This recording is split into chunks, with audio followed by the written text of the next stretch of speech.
চট্টগ্রাম পর্ব শেষ হলো, ঢাকায় আবার ফিরছে একদিন বাদে। কি মনে হচ্ছে আসলে শীর্ষ 4-এর লড়াইয়ে এখন অবধি রংপুর থ্রু, বরিশাল মোটামুটি কনফার্ম, চিটাগং খুব কাছাকাছি আছে। প্রেডিকশন বলবো না, কেমন দেখছেন আমেজটা ঢাকায় যে আবার ফিরছে? প্রথম পর্বে আমরা ব্যাপক সাড়া দেখেছিলাম ঢাকায়, এবারও সেই ধারাটা অব্যাহত থাকবে কিনা? মাঠে ক্রিকেটে বিপিএলটা বেশ জমেছে, মানে বেশ জমজমাট কিছু এনকাউন্টার আমরা দেখেছি। মাঠে ক্রিকেটে ভালো ব্যাটাররা ভালো করছে, আর আবার ভালো বোলাররা ভালো করছে। মানে আপনি যদি স্কিলফুল হন আপনি ভালো করবেন এমন একটা বিপিএল। মানে উইকেটের দায় নাই। প্রত্যেকবার হয় কি মিরপুরে 120-130-এর উইকেট, 120 করতে ব্যাটারদের একেবারে অনেকটা কষ্ট হচ্ছে। এবার যেহেতু মিরপুর থেকে অনেক বেশি রান হয়েছে, সিলেটে তো রান হয়, চট্টগ্রামে রান হয়। বিপিএলের ইতিহাসে খুব সম্ভবত সেরা 10টা সর্বোচ্চ দলীয় স্কোরের 9টাই হয়েছে চট্টগ্রামে। তো তার মানে চট্টগ্রামে যে রান হবে এবারে যদিও একটু তুলনামূলক কম হয়েছে, আমরা ওই অর্থ অনেক বেশি 200 দেখিনি, কিন্তু মিরপুরে যেহেতু রান হয়েছে, মাঠের ক্রিকেটটা একদম জমজমাট।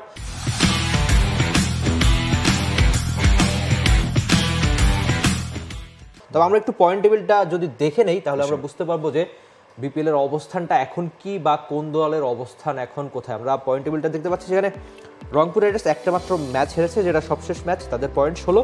তার মানে তারা অনেকটাই সবার আগে কোয়ালিফাই করেছে, সেটা বলতেই হচ্ছে। বরিশাল 12 পয়েন্ট, তাদের অবশ্য এখনও যদি সেরা 1-2-এ থাকতে চায়, যেটা সবচেয়ে বেশি ইম্পর্টেন্ট, তার জন্য খুব সম্ভবত আরও 2টো ম্যাচ জিততে হবে। চট্টগ্রাম কিংস 10টা পয়েন্ট, তারাও বেশ ভালোভাবে এগিয়ে। খুলনা টাইগার্স 8, দুর্বার রাজশাহী 8, আর ঢাকা ক্যাপিটালস যারা একেবারে শুরুতে জয়ের মুখ দেখেনি, তারা শেষ দিকে জয় পেতে শুরু করেছে।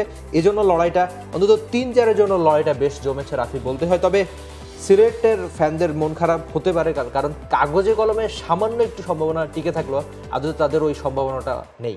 নিশ্চয়ই, আসলে দুর্বার রাজশাহী, ঢাকা ক্যাপিটালস, সিলেট, এই 3টা টিমের দিকে আসলে আলাদা করে নজর থাকবে। খুলনা টাইগার্সও নিশ্চয়ই একেবারে এখনও যে সেফ পজিশনে চলে গেছে সেটা নয়। তো এইটা প্রুফ করে যে আসলে বিপিএলটা এবার বেশ এক্সাইটিং হয়েছে, একদম শুরু থেকে শেষ পর্যন্ত টিমের ব্যবধানগুলো খুব একটা স্পষ্ট না। হ্যাঁ, রংপুর রাইডার্স টানা 8টা ম্যাচ জিতেছিল, কিন্তু দেখুন বরিশাল, চিটাগং, খুলনা এই 2টা দলের মধ্যে কিন্তু 2-3-4-এর হেরফের হচ্ছেই ক্রমাগত। এবং দুর্বার রাজশাহীকে প্রথম থেকে ভাবা হচ্ছিল যে অনেক টিটকারি অনেকে দিচ্ছিল, অনেক ট্রল হচ্ছিল, কিন্তু সেই রাজশাহীও কিন্তু অনেক মাঠের বাইরের নানা ঘটনার পরেও একটা কামব্যাক দেখিয়েছে।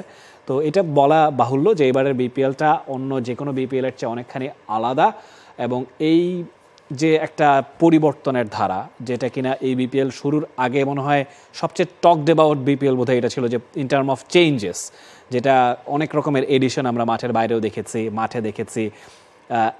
উইকেটগুলো অনেক বেশি sporting.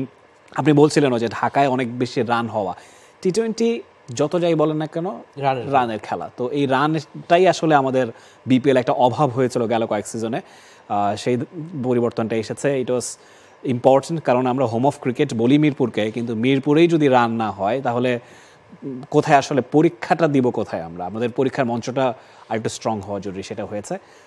Definitely it's a positive change.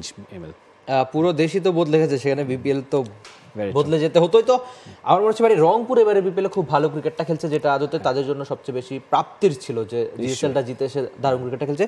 Rangpur একটা সাইডে থাকবে। আপনি যদি বরিশালের কথা চিন্তা করেন তাহলে তারাও কিন্তু খুব ভালো ক্রিকেটটা খেলছে। তবে এখানে খুলনাকে নিয়ে একটুখানি আক্ষেপ করতে হচ্ছে, কেননা খুলনা খুব ক্লোজ কিছু ম্যাচ হেরেছে, 8 রান 7 রানে, মানে প্রায় 3টা ম্যাচে তারা হেরেছে। যদি ওই ম্যাচগুলো তারা জিততো তাহলে তাদের কিন্তু পয়েন্ট টেবিলে অবস্থান বেশ শক্ত থাকতো, সেরা 2-এর লড়াই কিন্তু তারা বেশ ভালোভাবে থাকতো। কিন্তু ওই যে কোচ কটা ম্যাচ তালাজুবাইয়ের আর মিরাজের দল হেরেছে, এই জন্য তারা হয়তো আক্ষেপে, এই জন্য এখন পর্যন্ত তারা 8 পয়েন্টে একটু নিচের দিকে রয়েছে, যেটা অবশ্যই তাদের জন্য আক্ষেপের ছিল। তবে রংপুরের ছবিগুলো আমরা দেখতে পাচ্ছি, তারা এই টুর্নামেন্টে দারুণ খেলেছে। আর বরিশাল সবচেয়ে বেশি তারকাময় বা তারকা খ্যাতি ছিল তাদের, কিন্তু তারা ওই অর্থ যে 2টো ম্যাচ হেরেছে সেটাও ছিল বরিশালের সঙ্গে, তারাও সেরা 2-এর লড়াই বেশ ঠিকঠাক আছে। তবে চট্টগ্রাম কিংসকে একটু অবাক করেছে কিনা, যে বড় নাম যেহেতু তাদের ছিল, সে অনুযায়ী ভালো পারফরমেন্স করেছে, আবার কটা ম্যাচ হেরেছেও বটে। হ্যাঁ, চিটাগং কিংসের দলটা নিয়ে আমরা প্রায় কথা বলছিলাম, যে তাদের টিমের ধরুন শহীদ আফ্রিদির ইনক্লুশন বা তাদের হোস্ট, এইসব নিয়ে বেশি আলোচনা হচ্ছিল। খেলাটা নিয়ে ইনিশিয়ালি আসলে সমালোচনাই হয়েছে আলোচনার চেয়ে বেশি। আমি এক্সপেক্ট করেছিলাম চিটাগং পর্বে গিয়ে তারা হয়তো বা আরও প্রমিনেন্টলি খেলবে, ডমিনেট করে খেলবে, যেহেতু তাদের হোম ক্রাউডটা তাদের পক্ষে আছে। হ্যাঁ, ভালো খেলেছে চিটাগং কিংস, ওভারঅল খুব যে খারাপ পজিশন আছে সেটা নিশ্চয় নয়, কিন্তু এক্সপেক্টেড 3rd পজিশনে তারা আছে, প্লে অফের দৌড়ে ভালোভাবে টিকে আছে। এটাই আসলে একটা ফ্র্যাঞ্চাইজি লিগের মূল সৌন্দর্য, যে আপনি আসলে একেবারে দুর্বল কোনো দল থাকবে না, একেবারে সুপ্রিম পাওয়ারওয়ালা কোনো দল থাকবে না, মাঝের দলগুলো ব্যালেন্সড হবে। আমরা আইপিএলে যেমনটা দেখি যে কোনো সময়ই যে কোনো রকমের কামব্যাক আমরা দেখতে সবসময় প্রিপেয়ার থাকতে হয়, কখন কি হয় বলা যায় না। সেরকম একেবারে আকাশ কুসুম পরিবর্তন না হলেও ইতিবাচক পরিবর্তন আসলে চট্টগ্রাম করেছে, এবং সিলেট স্ট্রাইকার্স বলুন সবাই আসলে সিলেট পর্বেও সিলেটও ভালো খেলছিল, চট্টগ্রামে গিয়ে আসলে তাদের যাই না এটা নেগেটিভ টার্ন আউট তাদের হয়েছে। হ্যাঁ, ইতিবাচক কথাবার্তা তো আমরা অনেক বললাম, এবারে কি আমরা একটু নেতিবাচক কথা বলবো? সেটা বটেই আমরা বলবো, তবে সিলেট নিয়ে তারা যেভাবে ধারাবাহিকভাবে ব্যর্থ হলো সেটাও একটুখানি বলতে চাই। যে দলটা সিলেট নামে যে দলই আসুক, আমার মনে হচ্ছে তারা একটা বিপিএল খুব সম্ভবত তাদের খুব ভালো কেটেছে, যেভাবে মাশরাফি ছিল ক্যাপ্টেন, কিন্তু তারপরে এই দলটা লম্বা সময় ধরে ব্যর্থ হচ্ছে।